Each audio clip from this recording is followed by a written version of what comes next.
Guys, pagod ako sa manangyari. Mula nung linggo ng gabi, Lunes, Martes, Miyerkules, ngayong Huwebes din ako pagtiyanggi. Hanggang ngayon. Baka ngayon lang matatapos. Pwede pa yung finals na pagkatapos. Pa rin tapos ang usapin. Saka ko lang ikwento pag medyo malinis na siya, ayos na siya.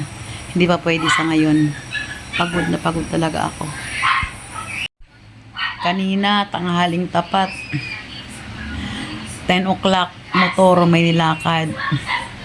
Pagdating, takbo naman sa nilakad, motor na naman. Sobrang tirik ng araw, init-init talaga sobra. Pagbalik, takbo na naman.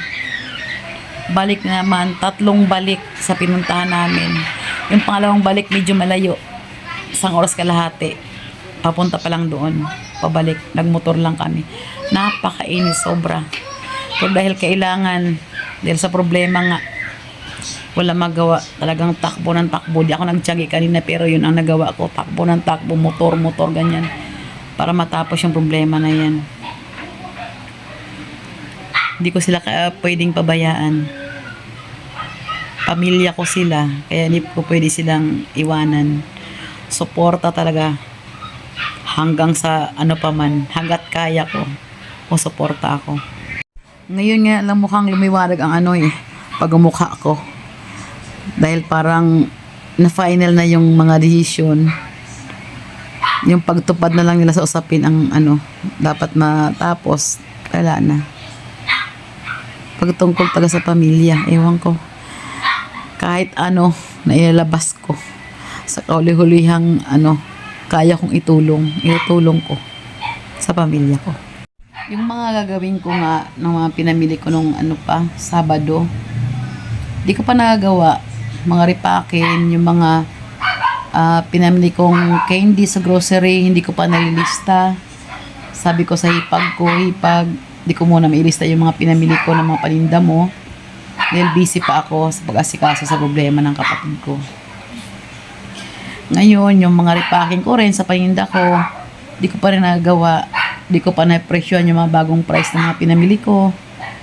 Andyan lang siya. Siguro bukas magawa ko na unti-unti. Kasi Friday, saka Sabado, walang tiyanggi. Lahat siguro sana magawa ko bukas. Bukas ko sana maintindi from talaga. Monday, Tuesday, Wednesday, Thursday, hanggang ngayon wala taga akong nagawa. Kundi asikasuhin lang yung problema.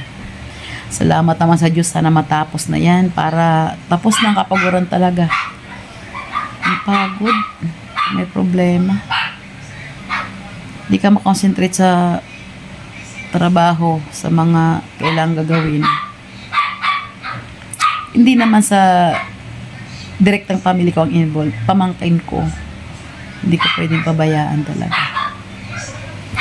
Ay, Lord, salamat. Sana bukas magakulat ng trabaho ko. Wala na, bahay gulo-gulo nga Hindi ko pakita yung bahay. Napakagulo. Ay, kalat-kalat siya. Ayun yung mga pinimiling pagkain sa bahay. Ayun yung mga bubbles na liligpitin. Medyo nawala tayo ng halos 1 linggo. Wala akong nagawa. Wala akong vlogs, wala akong upload. Halos 1 linggo. Yung iba nga, nalagpasan na ng panahon. Kumbaga, di bale, kahit lipas na yung mga kwento na yon, kahit na late upload ko pa rin yun pag natapos na to. Pero ito, unahin ko pag-upload para malaman nyo kung bakit 1 linggo wala akong upload. Ito yung dahilan. Mapanood nyo agad bukas. Itong vlog ko na to ngayon. Karating ko lang ngayon, 9:30 na nga Ayun. 10 to 10 na pala ng gabi. Gising pa ako. Karating ko lang galing doon sa problema namin. Na sana matapos na yung araw na to. Yun. Kaya ito ngayong kwento ko, i-upload ko to ngayon para malaman nyo kung bakit nawala ako ng 1 linggo. Sabi ko nga, wala na. Yung ating kwento wala na. Di nila sundan-sundan. Kasi nga andito, yung mga nabinbin na may na-upload ko, ini-edit ko na binbin na sa pag-asikaso. So ngayon, naikwento ko na sa inyo na ganyan, may mga problema ko na asikaso. Kaya ito muna mapanood nyo, yung kwento na tungkol sa bakit hindi ako napag-upload. Kasi bukas hindi pa rin ako mapag-asikaso bukas dahil yung paninda ko intindihin ko. Para sa linggo, ayos na lahat yung mga paninda ko. Dito ako sa tindahan niya nakaupo. Sarado na ako. Ay, ayan, sana maintindihan nyo. Huwag nyo akong iwanan sa aking channel. Patuloy lang kayo manood aking mga videos pag may na-upload ako. Kasi minsan talaga busy. Katulad dito nga, may mga problema ay nangyari. Kaya ayan, salamat sa inyo sa patuloy na pagsuporta sa aking mga vlogs. Kahit paminsan-minsan matagal makapag-upload kasi ako lang taga lahat. Film ko, edit ko, upload ko, tiyanggi ko, pamili ko sa Divisoria, akin lahat. Okay, so yun lang ngayon ang kwento ko. Salamat sa panonood. Subscribe ka rin kayo sa aking mga video, sa aking channel. Salamat. Mag-iris na muna ako at matutulog. Pahinga na rin muna ako. Bye!